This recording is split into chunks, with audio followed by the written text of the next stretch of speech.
This here is my 2007 Suzuki DR650, and today I'm going to be sharing with you how I turned it into what I believe is the ultimate adventure motorcycle for long distance trips on pavement, dirt, and some pretty gnarly off-road terrain, so stay tuned.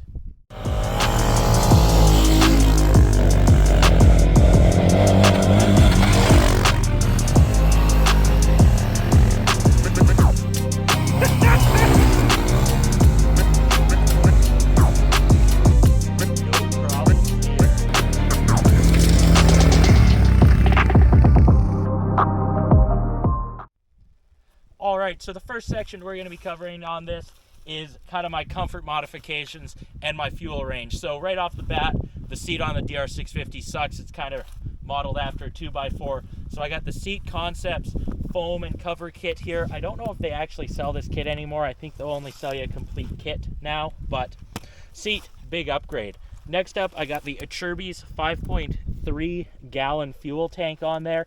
Gives me a range of about 400 kilometers. Not sure what that is in miles. Super happy with that. I also think it makes the bike look quite a bit more mean, and it actually does block some wind when you're riding it. I have lowered foot peg mounts. I made them, I cut down the stock ones, but there's lots of different options to purchase those. Then I have some modified KTM foot pegs on here. There's no advantage to doing that. Just buy some for the DR. I already had those on the shelf, so that's why I went that way. I have done a fork swap on here. I'll talk about that a bit more, but I do have handlebars moved a bit forwards on here. I find that helps open up the riding area on here quite a bit. Looking at the cockpit here, I have the Oxford heated grips because I made the mistake of riding with them once and now I can never go back to non-heated grips. I have a Trail Tech Endurance 2 speedometer here. It's digital. You can see 56,000 kilometers, put quite a bit of usage on this. Then I also have a Garmin Montana GPS unit on here that I really like as well. It's super helpful.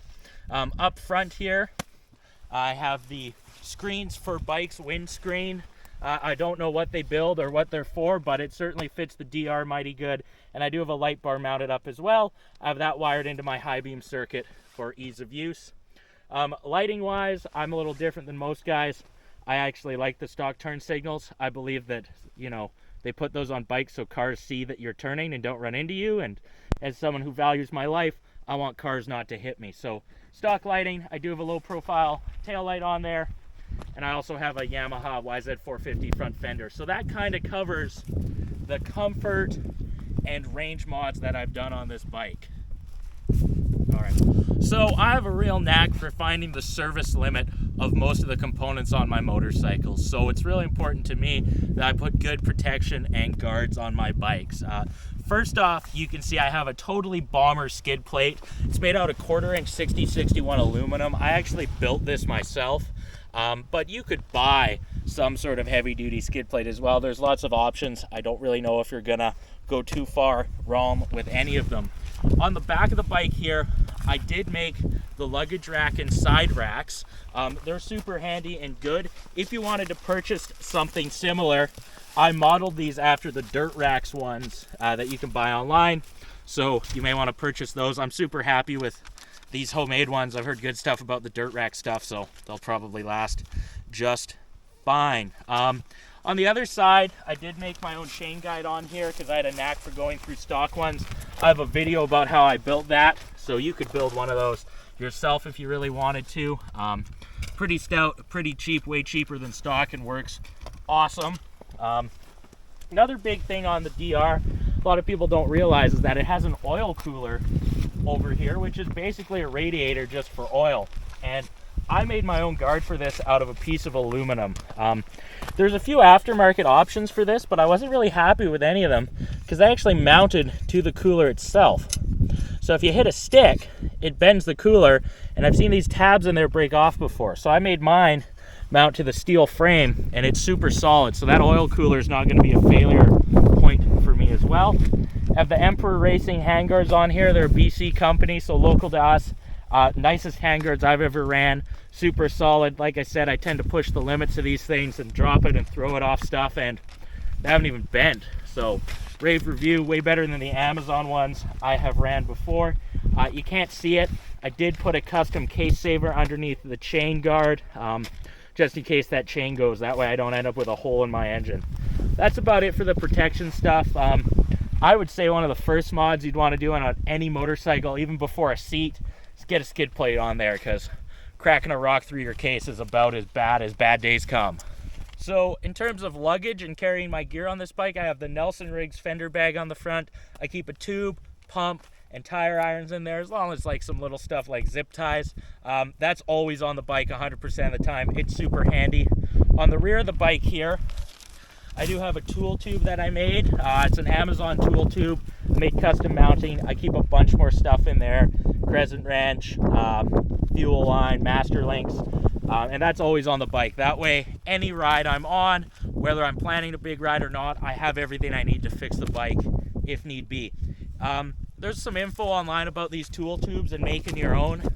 Biggest piece of advice I have is that where most people mount them and where the stock ones mounted on the bike is pretty flimsy. So if you mount a heavy tool tube to those stock mounting points, it's going to break off. So you're going to want to beef that up with some metal. I welded it on. I don't really think welding's a big deal on these bikes.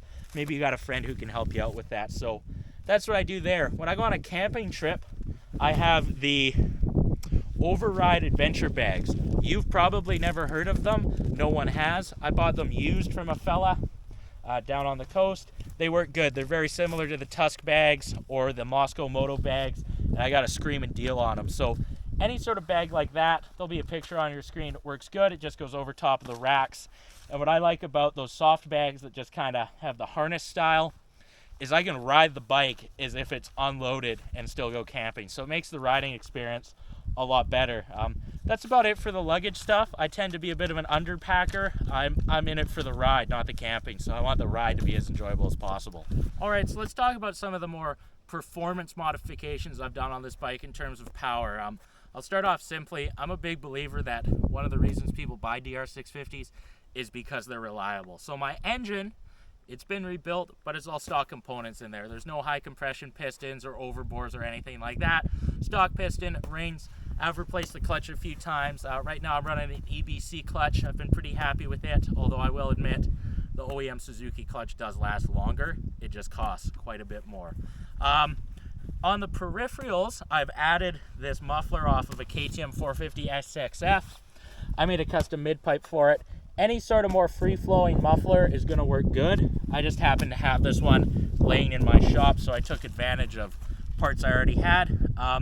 If you're putting on a higher flow pipe, you need to open up the air box. I just cut a hole in it, and absolutely you have to rejet the carburetor. So I used the JD Jet Kit.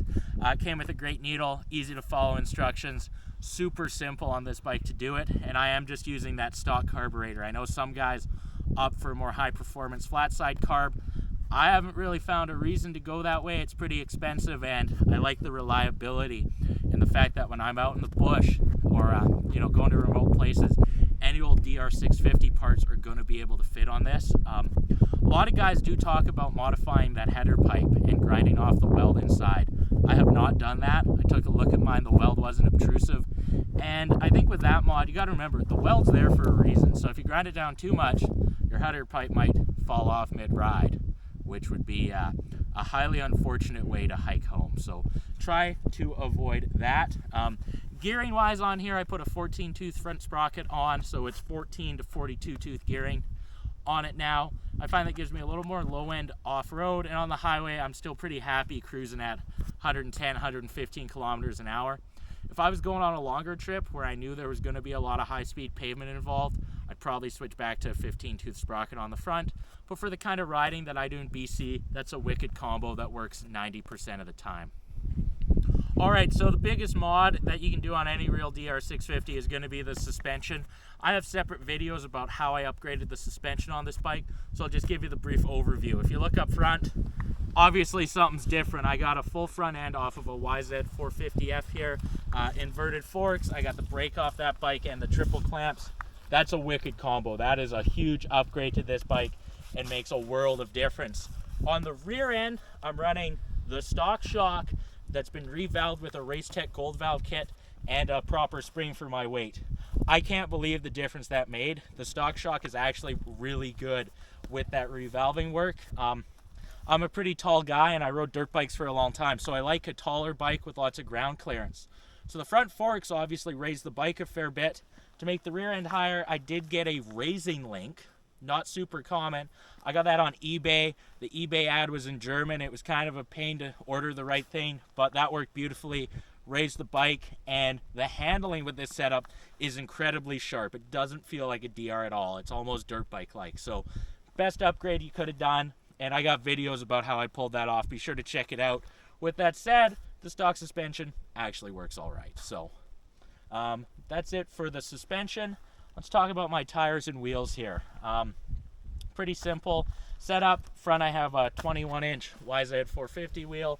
No real difference to the factory Suzuki wheel. It's just how I did the fork swap. On the back, I'm still running the stock 17-inch wheel. The big difference that I've made is that with the Cush Drive carrier sprocket, I've upgraded to the Warp 9 Cush Drive hub because it has dual bearings. And I just like having that extra insurance, that longer lifespan, and worthwhile mod to me because I found I was eating out those wheel bearings. I will add, when I bought that, it was right when it came out, and they advertised that it was good for the stock hub. Now for some reason they advertise that it's only good for Warp 9's own wheel sets. I'm not sure why. I've had this a long time. It's never caused me any problems, and I've been very happy with it. In terms of tire selection, right now I'm running a Tusk D-Sport on the front and a Tusk Waypoint on the rear. Pretty happy with that setup so far, but I'm going to be honest, I'm not that picky on tires. General rule of thumb though, I always run some sort of 50-50 tire on the rear, so use Kenda K270s a lot. They're cheap, they work good, and they're easy to mount. Up front, I always try to run some sort of 90-10 knobby. The D-Sport's one of those. I've also ran the Moto's Tractionator tires up front as well with quite a bit of success. So tires is kind of personal preference, but that's what I run, and I've been really happy with that setup. So that's about it for all the mods that I've done here on my Suzuki DR650. I bought this thing bone stock a number of years ago with 3,000 kilometers on it, and now it has 56,000 kilometers on it. So I've rode this thing a lot. It's covered a lot of ground on it, and it has truly been an epic motorcycle. So if you have any questions about anything you've seen in the video, or there's something you want to know more about, let me know in the comments. I hope you enjoyed this. If you liked the video, please consider subscribing. And now I'm sure some of you are itching to hear how it sounds, so let's start it up. We'll make sure it's in neutral. I don't need it flying across the screen here. But it starts super easy.